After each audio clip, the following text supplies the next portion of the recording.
get started. Good afternoon, everyone. Thank you so much for to come to this panel called entitled Tools and Best Practices to Prevent Bias in Data. Okay, so the objectives of this panel include to explore informatics and biostatistics approaches to understanding bias in data sets, and to describe approaches to engaging the clinical and research enterprise to identify and mitigate bias in machine learning. And it's my great pleasure to introduce our panelists. First, I will quickly introduce myself. My name is Chunhua Weng. I'm a professor of biomedical informatics at Columbia University. And our first panelist is Dr. Adam Wilcox. He's a professor of medicine in the Institute for Informatics and also director for Center of Applied Clinical Informatics at Washington University in St. Louis. Our second panelist is Dr. Jeffrey Brown. He's an associate professor in Department of Population Medicine in Harvard Medical School and Harvard Pilgrim Healthcare Institute. And he's also the chief science officer in Trinex. And our third panelist is Dr. Yong Chen. He's an associate professor in Department of Biostatistics, Epidemiology, and Informatics at the University of Pennsylvania. So I will be the moderator for this panel, and then Dr. Adam Wilcox will speak first on identity bias, and Dr. Jeff Brown will talk about making the most out of the real world data and implementation and operational considerations. And then Dr. Chen will talk about quantify and account for biases in real world data-based discoveries. And we ordered the panel discussions in this order because we know there's a life cycle of clinical data from data generation to data transformation and data use. The bias can be introduced throughout this life cycle. So each of our panelists will basically cover different phases in a data life cycle. Dr. Wilcox will talk about the bias introduced in the data generation process. Dr. Brown will talk about bias and then prevention, best practice for prevent bias in the transformation and operation implementation process.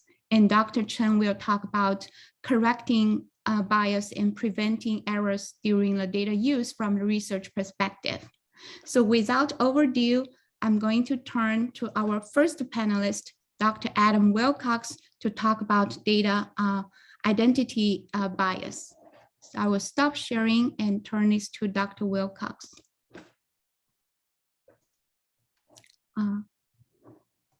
Thank you, Chenhua.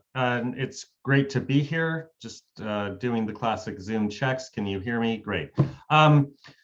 So as you see this, you might be wondering if I'm talking about identifying bias. No, I'm actually talking about biases in identity information. This isn't the only area where there's bias in terms of the generation of data, but I found it useful to consider as an example because it shows how sometimes we really don't even realize the biases in the individuals and the groups we're talking about.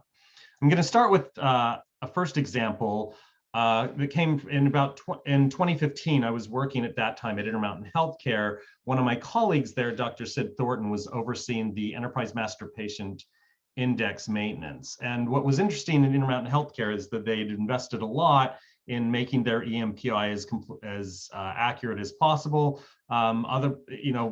Pretty aggressively when I compare it to other organizations. So that involved a couple of things. On the front end, they trained those who were collecting and identifying information and linking up to available records beyond just standard information for individuals at registration, trying to get as close of matching as possible. And then in the back end, matching software for false negative and false positive reviews and fixes. And then since it couldn't all just be done by software, there was also individuals who actually were reviewing the potential mismatches and actually fixing those mismatches when they happened. So, and just giving an idea about how much was invested on this, they could kind of figure out over time how much it costs for a false negative to for the back end fixed costs. Is about, a false negative equates to about $60 per false negative in terms of the overall cost when they did it. But what was interesting to me is kind of recognizing, they're trying to tune it to be as accurate as possible, to have the records be as complete as possible in terms of linking without the false positives or false negatives. But when you match the wrong records together, that becomes a serious problem. But what was their EMPI error rate? So they actually measured this over time, and they, an organization that's investing in aggressively trying to prevent this still has a 4% EMPI error rate. Mainly these are false negatives, and they don't represent as many of the transactions. They represent really only 2% of the transactions. That makes sense, because when you have return people, it's more likely that their identities are not going to be an issue of matching.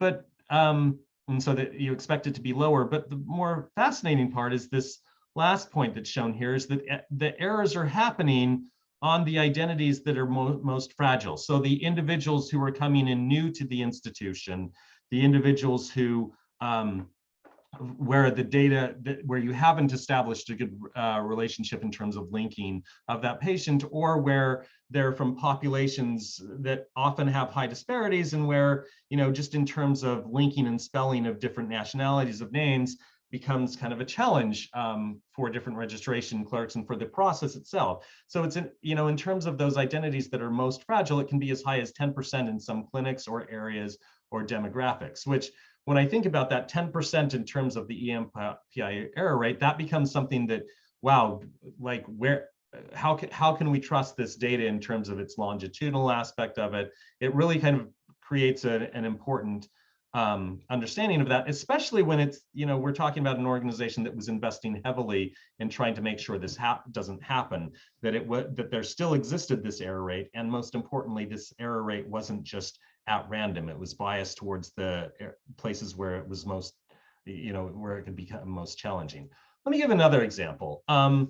So I'm using social determinants also as an example of identity, because I consider that closely related to the identity. So this is a table from a recent publication of work that I was involved with when I was at the University of Washington, working with Jim Fong, who was a research scientist who'd completed his work as a PhD student. And then as we were working with a project during COVID of trying to take our data and identify social determinants information that we had from an OMOP repository that we had. And well, actually in pulling the data, not just from OMOP, but from our EPIC EMR to move it into OMOP. And so I'm showing here a table and a figure from that paper that's shown. And the first one, in terms of the table, I don't expect it, to read it all in terms of an eye chart. I'll just kind of summarize this. We had social determinants information collected, and we thought we were doing pretty well, but really we were only collecting it on pre-COVID, about 11% of individuals. Most of the time it was in housing instability or education information. Household size and food insecurity, we really weren't collecting very much at all. There may have been some isolated places where they did this well. And I think in terms of housing insecurity and homelessness, we were collecting it more readily in some specific places, but in generally, it wasn't collected in a way that we could use it except in those isolated areas. Post-COVID, we got really good at it, actually, in terms of our observations, and that we moved from collecting on 11% any social determinant information to collecting it on 82% of our individuals. Now, you might say, well, what happened really with COVID? We would like to say, oh, it's because with COVID we found out that there were these biases towards certain, we know that there were biases regarding disparities in certain populations where it was exacerbating disparities. So we did a better job in those areas. We actually, I'm not sure we really did a better job in those areas. What really happened, and you can kind of see from the curves in this table, is that suddenly in order to get vaccines, whether you were working in a healthcare environment or not was an early qualifier for whether you could get those vaccines early. And so we started really collecting information on employment. And so suddenly it seemed like we were collecting more and more social determinants observations, and really we were collecting it more readily from a population that was already more involved in health and where there were actually fewer disparities. Another example, this time I'm going to relate this to race and ethnicity, and I'm going to, I've talked about time I worked at Intermountain Healthcare and the University of Washington. I'm going to go back a little further when I was working at Columbia University. And there I was working with a project where we were linking up race and identity information from a research population to data from the electronic health record, and started to notice that the race and ethnicity information really was where I thought it was going to be really useful. It was a little less useful. I'm grateful for researchers later on who went actually and published the kind of the challenges where they looked at the census data and other research data and compared it to the EHR data. You're seeing the middle group there in terms of the left-hand bar chart, this concept of we don't know what race they, we asked in terms of race and ethnicity and just kind of general classifiers, white, Black, Hispanic, or uninformative race and ethnicity represented more than half of the population there.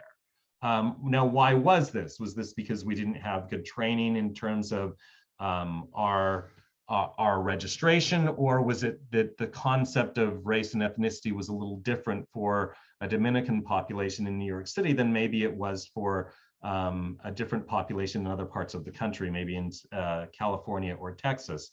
But it was more than anything, it was really revealing that what we thought was an asset for what we were doing with research and especially observational studies was a population where we had a lot of diversity in terms of race and ethnicity.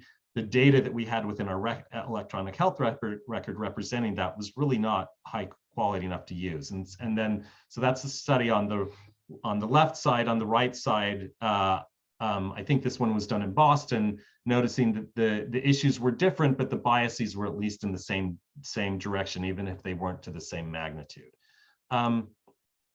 So then from that, recently, and I'm going to give some information on a paper that's by Lily Cook that I'm a co-author on, where we decided to look at, like, is this are these issues that we're seeing with race and ethnicity data, are those pervasive and are they the same across different institutions? You kind of saw it was a little different right there between New York City and Boston in terms of institutions there,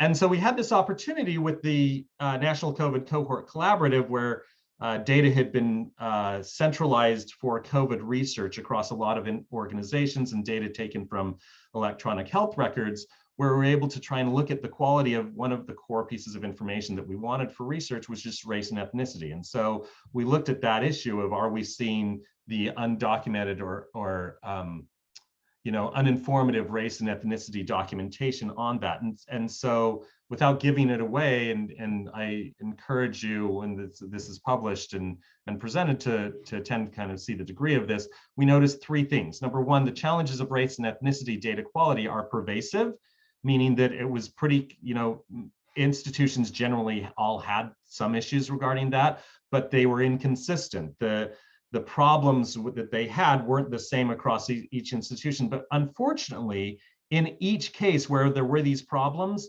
it seemed to never happen with the white non-Hispanic race codes.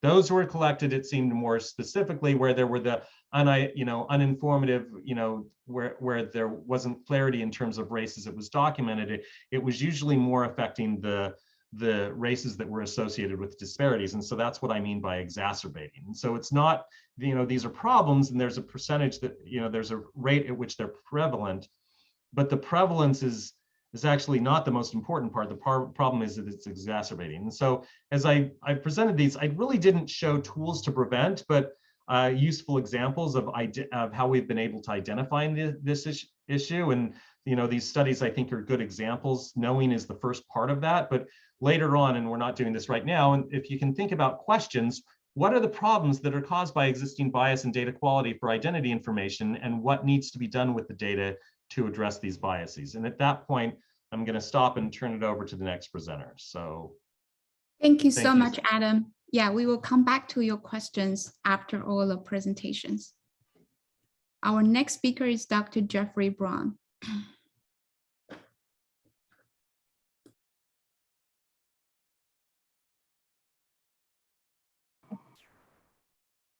One sec.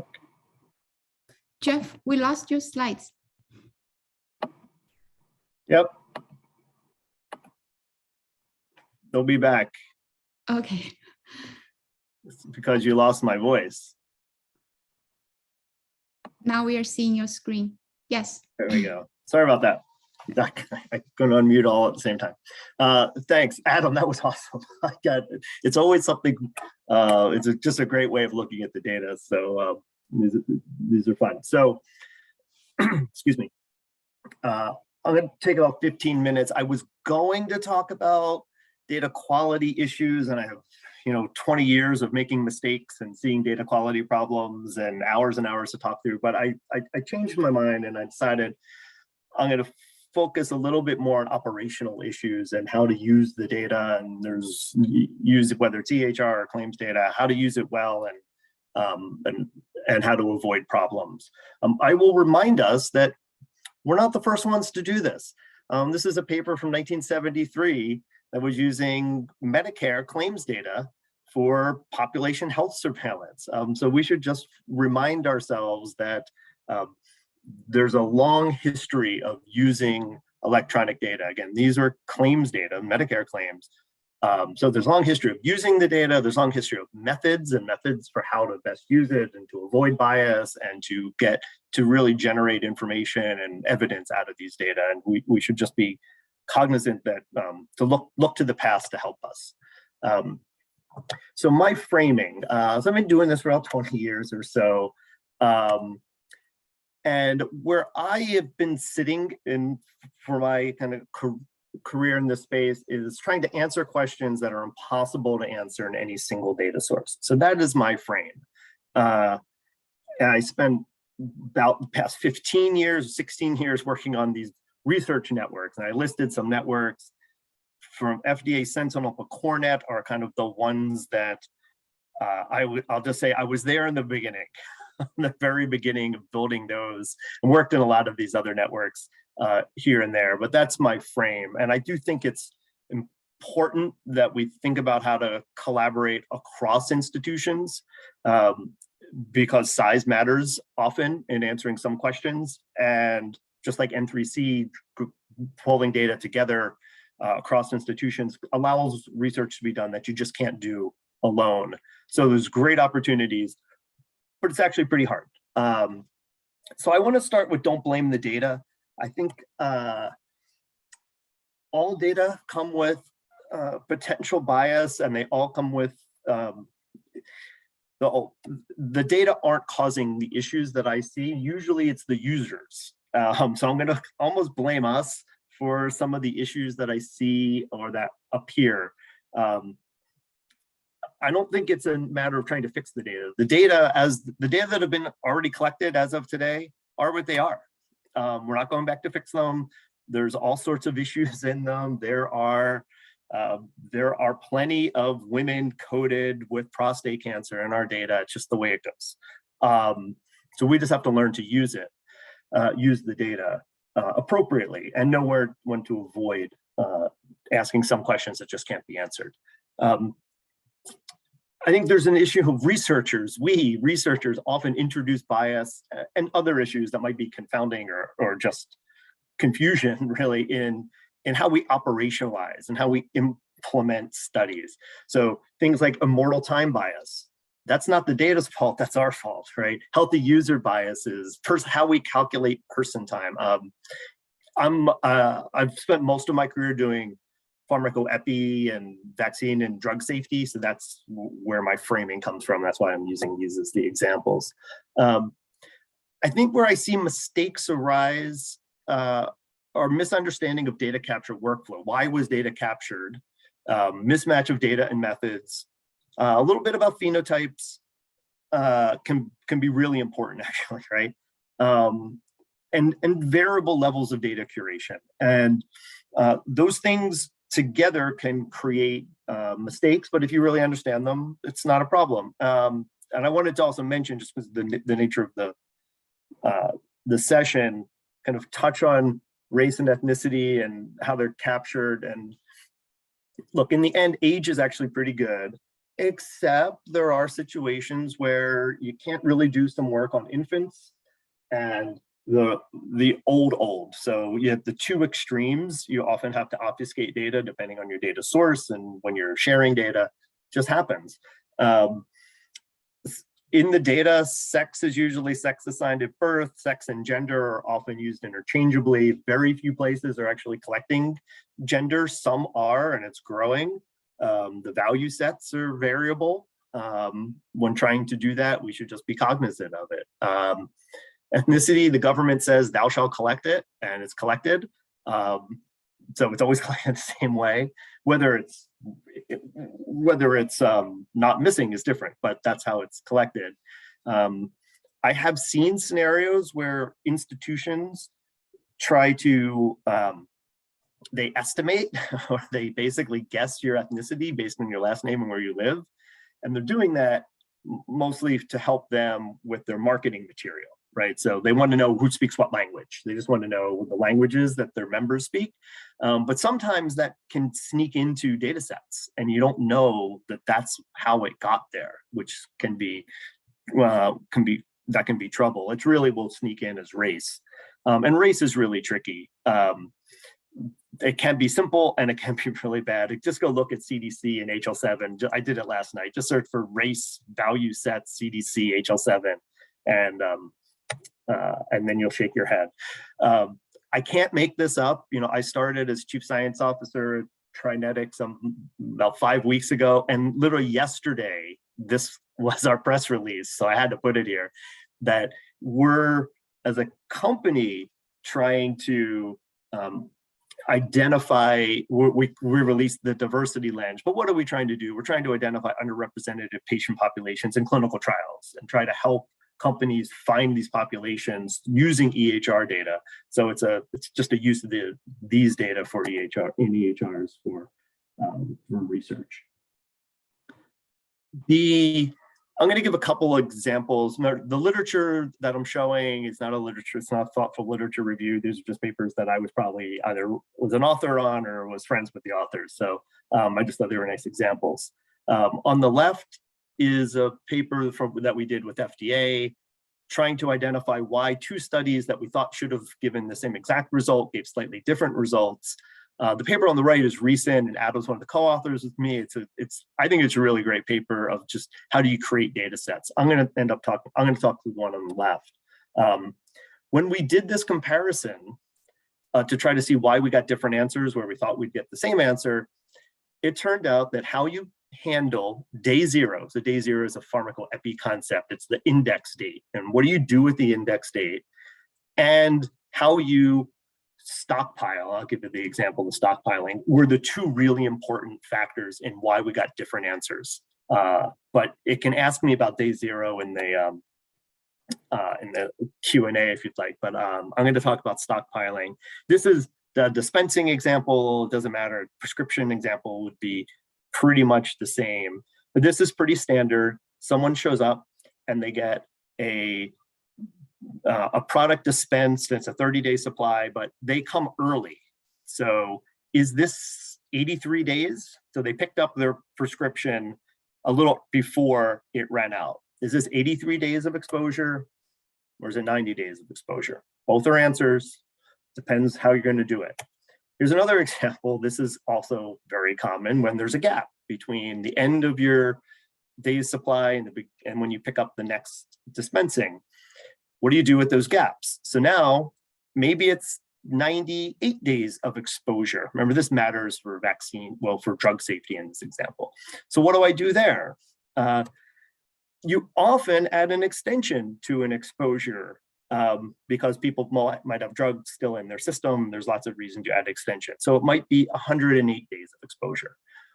I'm describing these because these are all operational decisions of how we use the data. This isn't the data's fault. We make these decisions. All of them are reasonable and we can do lots of different things in how we define, but I just gave an example of where one person might have defined this sequence, this pattern as 83 days, and someone else might describe it as 108 days. Both are right, but if we don't think about it, we can make mistakes, or at least we won't be able to understand what we really did. I'll put it that way. So I want to come back with a couple examples, maybe just these are these pieces in blue of misunderstanding data capture workflows. Inpatient data are not the same as outpatient. In a claims environment, an inpatient diagnosis code is meaningful. An outpatient diagnosis code is not particularly meaningful by itself. On the other hand, an outpatient procedure code is meaningful. If you see it, it happened. That's because that's what directs payment. On the inpatient side, payment is based on diagnosis codes and procedure codes. The outpatient side, payment is only dependent on procedure codes. So the outpatient diagnosis code is not audited. All the other ones I described are. So that's subtle, but that's why you have to be thoughtful about how do you use like a diagnostic code in the outpatient setting versus the inpatient setting. Mismatch of data and methods. Yeah, I'll describe this as I'll just mention for COVID as the example, COVID vaccine status is actually not very well captured in any of our data sources. So you end up with misclassification of exposure. So if you try to compare someone vaccinated to someone not vaccinated, many of the not vaccinated in your system were vaccinated, you just don't know it. So you have to come up with a different design to deal with that. And I'm going to give an example of mapping, and we can talk about curation in a sec. I'm not going to talk about the ones on the left. I just wanted to show the visual. This is a paper we wrote, maybe it's about a year old.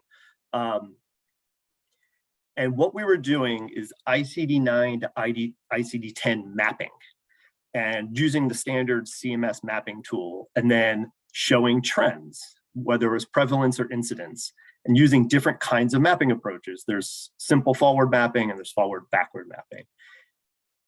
In the end, it turns out that sometimes that mapping looks really good. The bottom left corner to see ischemic stroke, boy, that looks pretty good. Sometimes it's inconsistent, and sometimes it's really hard to know why. And it turned out it varied whether the condition was acute or chronic, and whether there's prevalent or incident definitions. I thought it was fascinating. FDA actually publishes hundreds of these on its website that are just sitting there. I included the link because I think it's a great resource, and just I don't see it used. A quick note about transparency. Again, these are just examples, and I think it was just the easy ones for me to find. When we're doing our research using these data, it's critical that we're transparent because that's how we learn. Sharing code isn't transparency to me. Describing the studies using graphics like this one here, and they can get much more complicated, is much more valuable. Most clinicians are not going to read your R code to figure out what you did, but they can see this graphic and understand. So if we're going to start communicating how we do our work, I think graphics are really the way to go. But it's got to be much more than just I posted my code, so I'm being transparent. I think that's just not enough. So to wrap up, I always worry that I'm going to be too depressing in these, and it's hard to do all the work. And we can't do it. We can do this work. It takes a collaboration. You can't do it alone is probably the message. You're always trying to match the question to the data, to the methods, to the intended use. There's a whole set of questions I always ask when people come to me. Can I use this data source for this question? One of the critical ones is, has the data been curated and who's responsible? And it matters a lot to me, the who's responsible part of that curation is really pretty critical, because you can have lots of different levels of curation as well. Is it simple or really deep? How did people kind of understand that data? Again, I'm thinking of mostly in multi-site environments. I'm going to end with something, and maybe this is the last question or last piece, but there's really increasing availability of data and analytics. It's pretty easy to get your hands on some data and some analytic tools. And I think that's a really good thing, but it's also something we have to be really careful about because it's really easy to misuse the data or to think it means one thing and it means something else. And I think it's on us to try to, it's on us as a community to try to teach, learn and teach all of these tools and how to best use it, and to be really be very humble when we're trying to use these data to generate evidence, because it's, in the end, it's easy to generate a result. It's hard to generate a meaningful result. And we're looking for meaningful results. And I'll leave you with this question. You can answer it in the Q&A. In a vaccine safety study we did a long time ago, we got a very strong signal for Guillain-Barré syndrome being related to the vaccine, and a really strong signal that it was all among pregnant women. Someone later tell me why. Thanks. Thank you so much, Jeff. It's fascinating. So our next speaker is Dr. Yong Chen.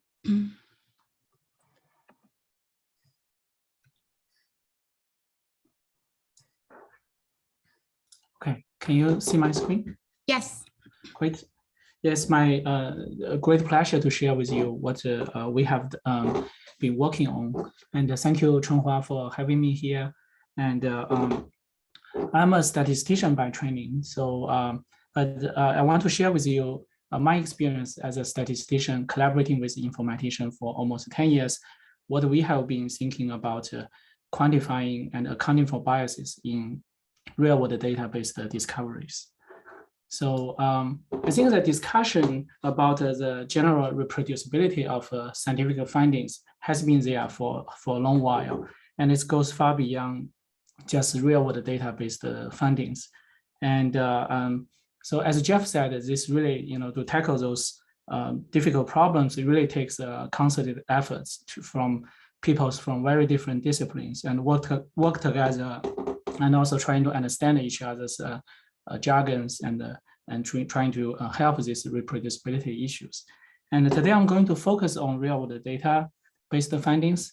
And there are different types of biases. And here, just to list a few, there are biases due to data quality and data harmonization issues. And our informatics colleagues have made great efforts in developing common data models, such as PicoNet common data model, Odyssey, OMOP common data models. And there are biases due to some intrinsic heterogeneity of the patient populations across different studies. This is very challenging in the federated data distributed research network settings. And we need to think very critically about the compatibilities of different cohorts and those inclusion-exclusion criteria. And there are biases due to those imperfect performance of some phenotyping algorithms. And this will be the topic I want to focus on a little bit. And so in general, we do need a more high quality phenotyping algorithms. There are great efforts from PhKB, the research consortium, and they also FEMAP, they develop lots of useful phenotyping algorithms. We need more of such algorithms, especially for those new disease conditions, such as COVID-related, long COVID and PASC, and those sub-phenotypes. But still, when we take those algorithms from one hospital to another hospital, usually the performance is not as good. So the question is, for us as a, statistician or quantitative scientist, so the question is, what can we do? Like when those phenotyping algorithms performance is suboptimal. So I think the first thing we should do is truly to understand the impact. We want to quantify the impact of those phenotyping error in the analysis you are doing. So broadly speaking, there are at least two types of analysis. One is for this association analysis for knowledge discovery. And using image data, previously we have shown that this type of, even if you have a moderate amount of phenotyping error in your algorithm, it turns out that it can have substantial amount of statistical power loss. And here I'm talking about 50% or 70% of power loss by ignoring those type of phenotyping error. On the other hand, if you have the phenotyping error in the moderate phenotyping error in your phenotyping algorithms, then the type 1 error can also be substantially inflated. So this on the right-hand side, this is a diagram, a counterplot, just to show if the nominal level is just 5%, using the data from Kaiser Permanente, Washington, it turns out that the true type 1 error could be as high as like 30%. So both of these scenarios are substantially negatively impact those reproducibilities. So now moving away from association analysis, suppose we want to build predictive models and using the same image data. And what we found was that, again, with moderate amount of phenotyping error, when we built an algorithm, predictive algorithms using polygenic risk score, it turns out that the performance can be largely becoming suboptimal. So, I think that those are important efforts in terms of quantifying the potential impact of those phenotyping errors in your particular context before you start to look for some possible solutions. So after being able to quantify some those impacts, the important question is how do we conduct the bias reduction or correction? So I think it's a general consensus is that we do need a charter review. Whenever we have a budget available, we should budget for the charter review, trying to use the charter review to help us to calibrate those errors, right? So just to give you some examples, this is a very simple association analysis. Suppose we want to study the association between some exposure, say some medications with the disease outcome. And instead of having this disease directly measured, we have some EHR derived phenotype. So instead of getting those true association beta, we will get a surrogate association. Just in this simple 2x2 table, imagine we have a phenotyping algorithm with 80% of sensitivity, 90% of specificity. It's a reasonably good phenotyping algorithm, but turns out that the estimated log odds ratio without misclassification could be attenuated from 0.98 to 0.67. So there's big attenuation toward 0. And when we study rare disease, so such attenuation can be a lot more substantial. So from discovery point of view, when we have such attenuation, it means we will lost the statistical power in identifying the true association. So in some situations, maybe due to the budget constraints, time constraints, we do not have the resource to conduct charter review. So one thing I found interesting was that by embracing some informatics tools and some knowledge extraction, we could still try to do this bias reduction. So this was a proof of concept paper we wrote earlier on about using the prior knowledge extracted about this phenotyping accuracy. The idea is that, like FKB, not only they develop the phenotyping algorithms, they actually ask people to report their empirical performance of those algorithms under different settings. So using natural language processing, you can extract those empirical performance and construct that as some prior information. And then you incorporate those prior information using a novel technique called integrated likelihood. Turns out that you can, even without a charter review, you can still reduce the bias due to those phenotyping error in a reasonable fashion. But in general, we need to think about benchmarking those all kinds of phenotype bias reduction methods. So one framework proposed or advocated by our colleague Martin Schumi was about using this negative control. Essentially, the idea is you can just scan a large number of negative controls, meaning that those non-association, meaning those medications and the outcomes are known to be not associated. And then you apply a bias reduction procedure to analyze those association pairs, and then try to see how many positive findings will be obtained from this investigation. For example, if we specify 5% type 1 error, so we would expect to have about 10 false positive findings among those 200 associations. If you obtain more than 10, that means the method is not well calibrated. So this is a very important thing to help us to gain confidence about the bias reduction procedure. So now suppose we have a budget for chart review. The question is, how do we best use those chart review results? So think about the workflow. Suppose the chart review was already done, and then we want to, the question is, how do we combine those chart review results, which is usually only available for a small subset of the data, and those EHR-derived phenotype, which we often call it as a surrogate. So one idea is that trying to utilize all the data. The idea is that although we have some chart review, that's still not waste the result from phenotyping algorithm. So we could still combine the results from the small amount of chart review with the EHR-derived phenotype in an optimal fashion to gain efficiency.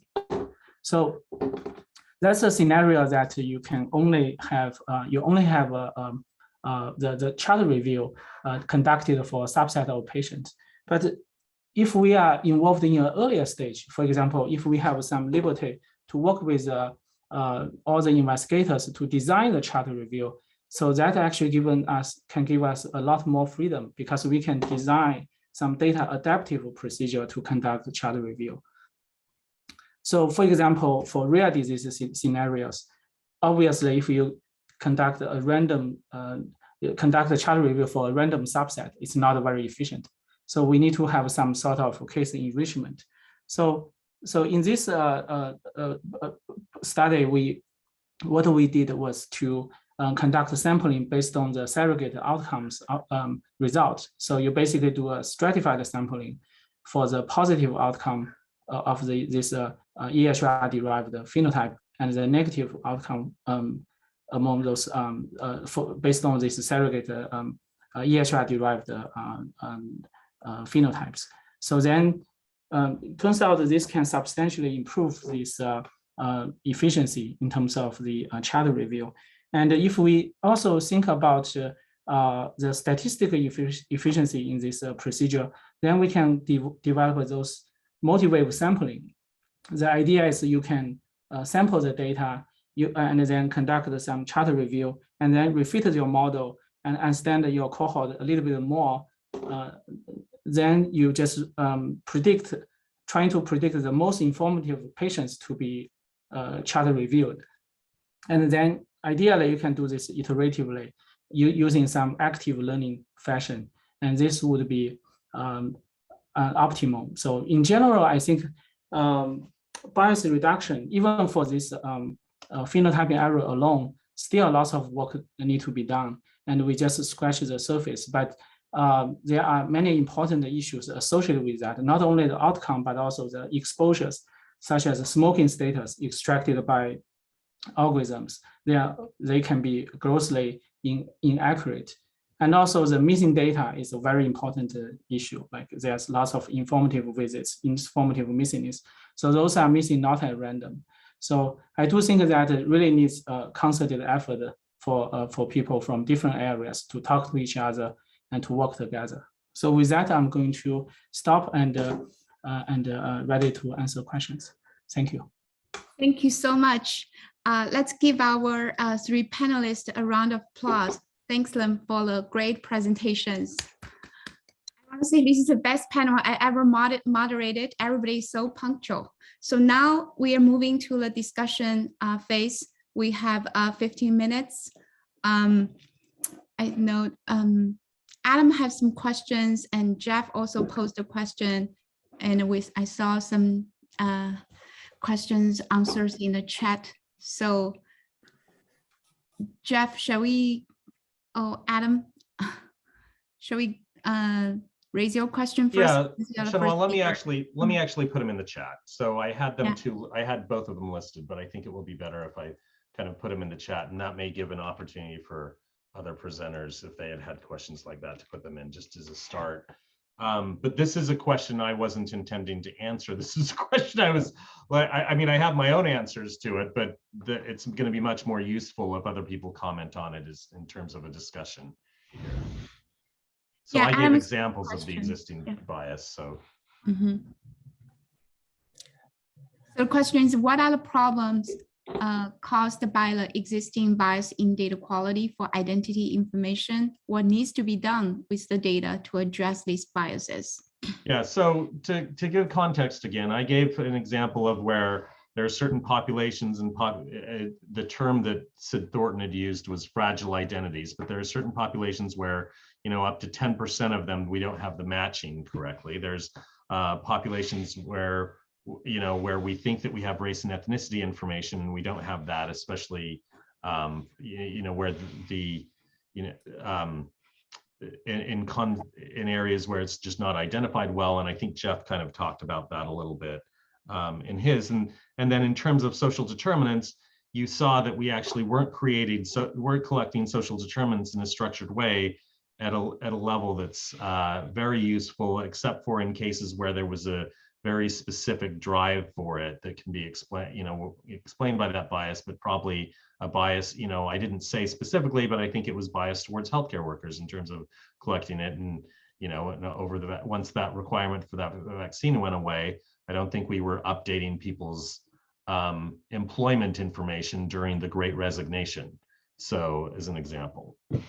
So I guess the question I posed to the group is, if you think about the data that you're working with, and if you had those same biases, how is that going to affect your analyses? How does that affect your outcomes that you might see? I can say that for studies that I've done, you know, when you're working, it was the biggest effector was when we were working at Columbia University and trying to identify specific populations of interest in terms of disparities, having 62% of the race and ethnicity information being not specific meant that we couldn't, you know, I at one time tried to do what Jeff had talked about, where you try and infer from the last name and other information about what ethnicity and race it might be, but you really lost a lot of information there. And so you start to, the next step is, well, how, you know, are there patterns that we can identify in populations where we used research data and what we're able to do there? But other than that, like it took away one of our biggest advantages in terms of a research population for observational studies. Thanks, Adam. Any thoughts, comments, or follow-up questions for Adam? And then, go ahead. Hey, it's Jeff, and I'll just say this is just a great example because you almost think, so often what we do is we grab cohorts of people that have employment information, right? Because we're doing some study and that's required. And then we should always be asking who doesn't and why, and trying to characterize who we picked and then who we didn't pick. So I think there's just process, and that's just kind of good research practice to start comparing the cohort that was identified with the cohort that you left behind, and start to think about why that might be, right? Because if you really needed them, if you know, Adam described a situation where you get a lot of healthcare workers because you might have wanted this, maybe that's what you wanted employment status, because you wanted to know if people were employed, what was happening, but what was happening with their vaccinations or whatever it might be.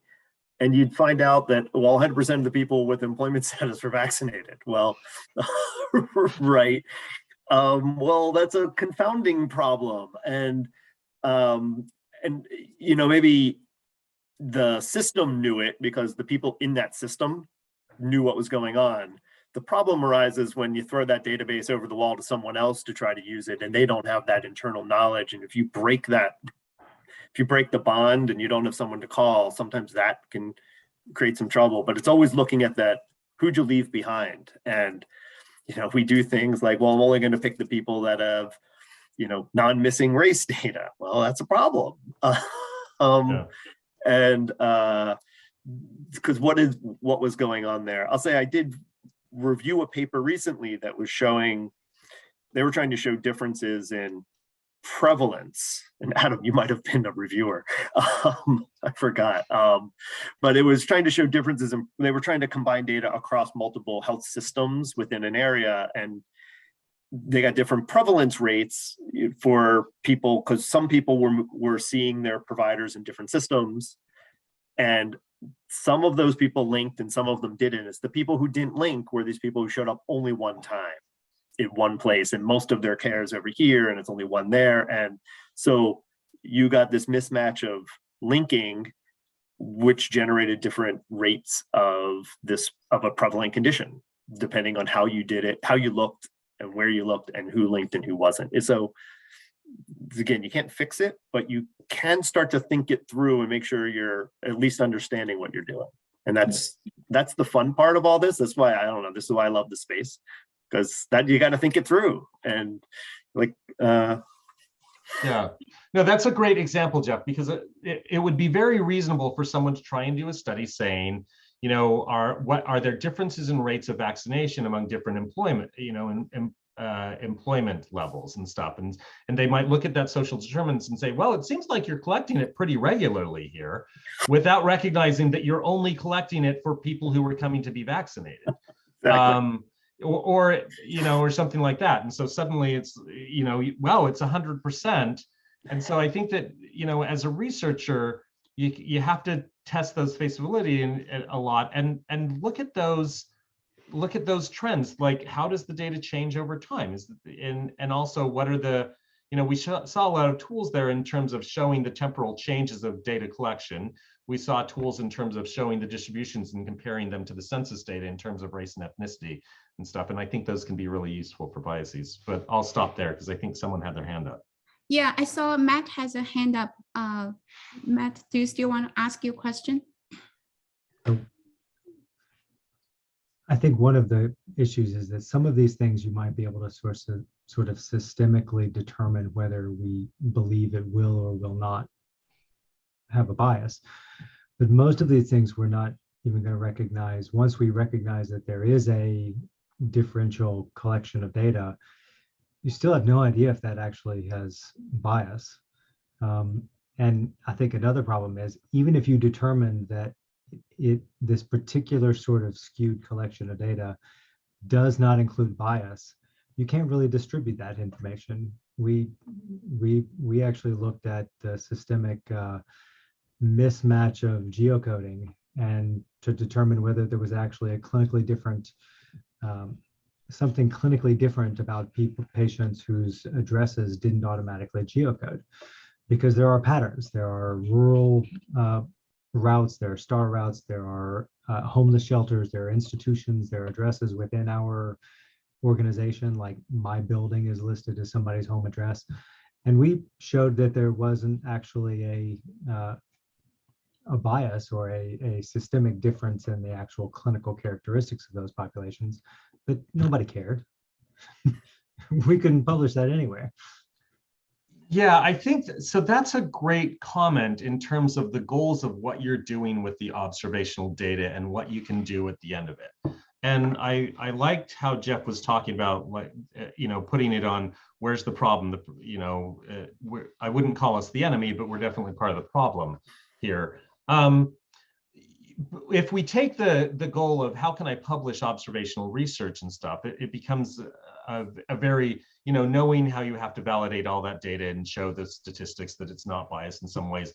You know, I don't know what the next generation of an observational study in terms of table 1 showing that we've addressed the biases really looks like in terms of the data, but maybe, you know, at some other point, you know, there's a group of very smart people on this call and people could think about what that really looks like, and that might be a good solution. But if you think about it just in terms of that it's a means to an end or a step along the way, the observational studies that one does can generate hypotheses for other studies and other ways that you might gather the data. So now that you know that there's a bias there, but it seems like it's going to be important, what sampling could you do in data collection in different ways that might be able to overcome that? And I gave some examples of, well, okay, so I know that this may be a bias and stuff like that. Am I able to kind of guess what the race and ethnicity information is, or can I take this population and match them to research populations where we've collected it in a different way, not as completely, but detect whether, you know, how close I can get with some other algorithm. So as a step along the way,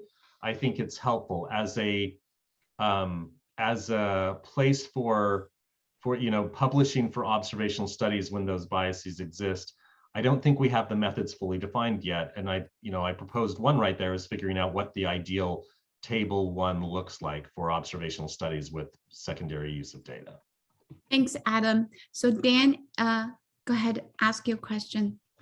Yeah, I mean, I would just say, you know, again, after you've done this for a while and you say, how many more years are we going to talk about the fact that there's missing data and biases and somehow making it seem like we can make this right with, you know, with adjustments and sensitivity analyses.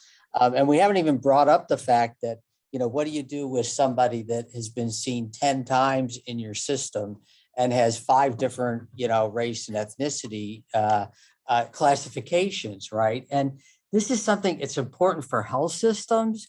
It's, you know, it's important for clinical care of patients, and we should just be part of the chorus that says, get it right. It's important enough that it needs to be done right. It needs to be self-reported, and just do it, because I just think we're spending way too much time talking about it instead of doing that is essential to both clinical care and research. Thanks, Dan. We have next question, Mark Weiner. Thanks. I wanted to address some of Yang Chen's discussion. You know, I've heard about and I've seen sampling strategies to help improve the sensitivity and specificity of computable phenotypes. One of my concerns always is how the context in which the sensitivity and specificity are evaluated are often different from the sensitivity and specificity where the phenotype is applied. And a typical example, you know, and you had raised, you know, some rare disease examples, like I'll pick one like ALS is a relatively rare disease. And as a result, you know, if you have the code, it's kind of likely to be there, but not necessarily. But if you don't have the code, it's really not likely to be there. So that comes across as having a high specificity. But in fact, the value of the phenotype for ALS is not in picking up people who have it versus people who don't. It's distinguishing people who have it from people who have something like it, like, you know, maybe they have multiple sclerosis or something like that. And that's where these phenotypes sometimes fall apart. It's not in detecting the disease in a normal population. It's detecting the disease from a population of people who are more at risk for it and have some signs and symptoms of it. And, you know, so it's not necessarily an error on the part of the evaluator. It can be an error on the part of the people who read a publication about a phenotype and then apply it in the wrong way. So maybe it's more of a comment than a question, but I'd appreciate your reactions to that. Yeah, that's a wonderful question. Yeah, I certainly agree. Yeah, this really relates to the issue of the sub phenotyping, not just binary classification, but really considering the multiple latent classes. Like long COVID is another great example, and people are spending a lot of effort in trying to identify subtypes of the PASCs and trying to characterize those subgroups.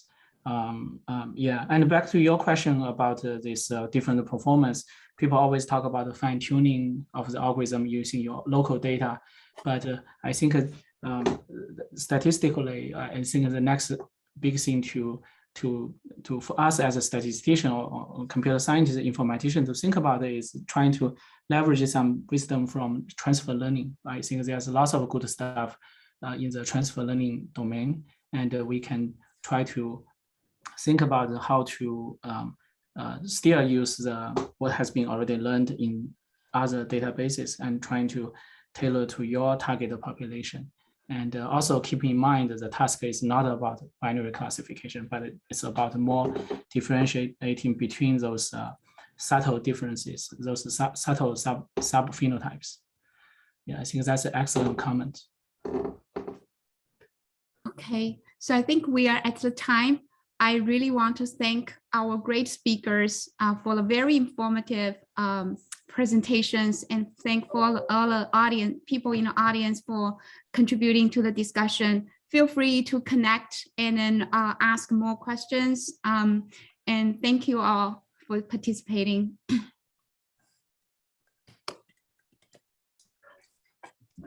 Thank you, Chenhua. Thanks. Thank you.